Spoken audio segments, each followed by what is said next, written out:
विपक्ष नेता राहुल गांधी की संसद की सदस्यता जाने को लेकर कांग्रेस की महासचिव और उनकी बहन प्रियंका गांधी ने पीएम मोदी पर जमकर हमला बोला है। प्रियंका गांधी ने पीएम मोदी से कई सवाल पूछे हैं और ट्वीट करके सवाल पूछे गए हैं। साथ ही यह भी कहा है कि गांधी परिवार कभी नहीं झुका और ना ही कभी झुकेगा। यह ट्वीट प्रियंका गांधी ने जब उनके भाई राहुल गांधी की संसद की सदस्यता की, उसके बाद कांग्रेस की महासचिव प्रियंका गांधी ने अपने ट्वीट के जरिए पीएम मोदी से कई सवाल पूछे हैं। राहुल गांधी की सदस्यता जाने का फैसला सार्वजनिक होते ही प्रियंका गांधी ने मोर्चा खोल दिया है। प्रियंका गांधी ने कई ट्वीट किए।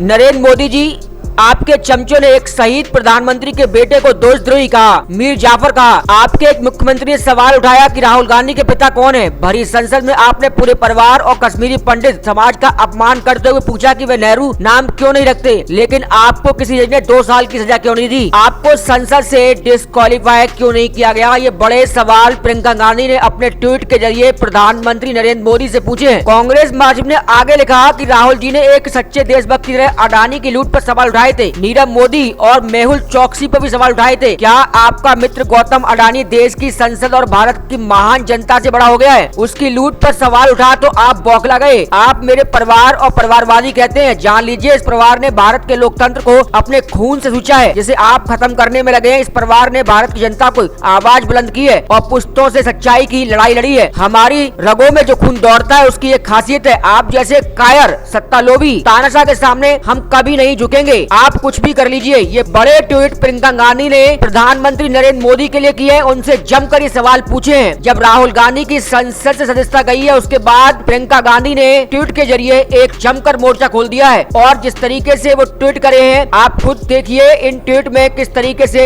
प्रधानमंत्री नरेंद्र मोदी से उन्होंने ट्वीट के जरिए सवाल पूछे हैं। उन्होंने यहाँ तक कह दिया कि कायर, सत्ता लोभी, तानाशाह के सामने ना हम कभी झुके हैं और ना कभी झुकेंगे। ये बड़े ट्वीट प्रधानमंत्री नरेंद्र मोदी को किए गए हैं। उनसे ये सवाल भी पूछे गए हैं प्रियंका गांधी की तरफ से। हम आपको बता दें कि राहुल गांधी की सदस्यता जाने के बाद अगर उनके ऊपर ऊपरी अदालत से राहत नहीं मिली तो वे 2 साल की सजा के बाद अगले 6 साल तक चुनाव लड़ने के लिए आयोग हो जाएंगे और उनके पास कोई भी ऑप्शन नहीं बचेगा। उधर राहुल की चुनावी संभावनाओं पर मंडरा रहे खतरे के बीच इस बात की चर्चाएं तेज हो गई है कि परिवार की विरासत बचाने के लिए अमेठी से अब प्रियंका गांधी उतरेंगी। ये चर्चा इसलिए भी महत्वपूर्ण है क्योंकि 2019 के चुनाव में स्मृति ईरानी ने राहुल गांधी को हराकर गांधी परिवार के इस गढ़ को ढहा दिया था। ऐसे में गांधी परिवार के सामने चुनौती है कि वे 2024 के चुनाव में अमेठी की रिक्लेम कर अमेठी को फिर दोबारा से बचाएं, क्योंकि अमेठी गांधी परिवार का गढ़ माना जाता है। लेकिन स्मृति ईरानी ने 2019 में राहुल गांधी को यहां से हराया था। लेकिन क्या प्रियंका गांधी वहां से उतरेंगी और स्मृति ईरानी को इस बार 2024 के चुनाव में अमेठी से हराएंगी, ये तो देखने वाली बात होगी। तो वहीं केरल की वायनाड संसदीय सीट का प्रतिनिधित्व कर रहे राहुल गांधी को सूरत की एक अदालत द्वारा वर्ष 2019 के मानहानि के एक मामले में सजा सुनाए जाने के मद्देनजर शुक्रवार को लोकसभा की सदस्यता के लिए आयोग ठहरा दिया गया। लोकसभा सचिवालय की ओर से जारी अधिसूचना में कहा गया कि उनकी आयोग्यता संबंधी आदेश 23 मार्च से प्रभावी होगा। अधिसूचना में कहा गया कि उन्हें राहुल गांधी संविधान के अनुच्छेद 102 और जन प्रतिनिधित्व अधिनियम 1951 की धारा 8 के तहत आयोग घोषित किया गया है। उल्लेखनीय है कि सूरत की एक अदालत ने नरेंद्र मोदी के उपनाम संबंधी टिप्पणी को लेकर कांग्रेस नेता राहुल गांधी के खिलाफ 2019 में दर्ज आपराधिक मानहानि के एक मामले में उन्हें गुरुवार को दोषी ठहराया था और 2 साल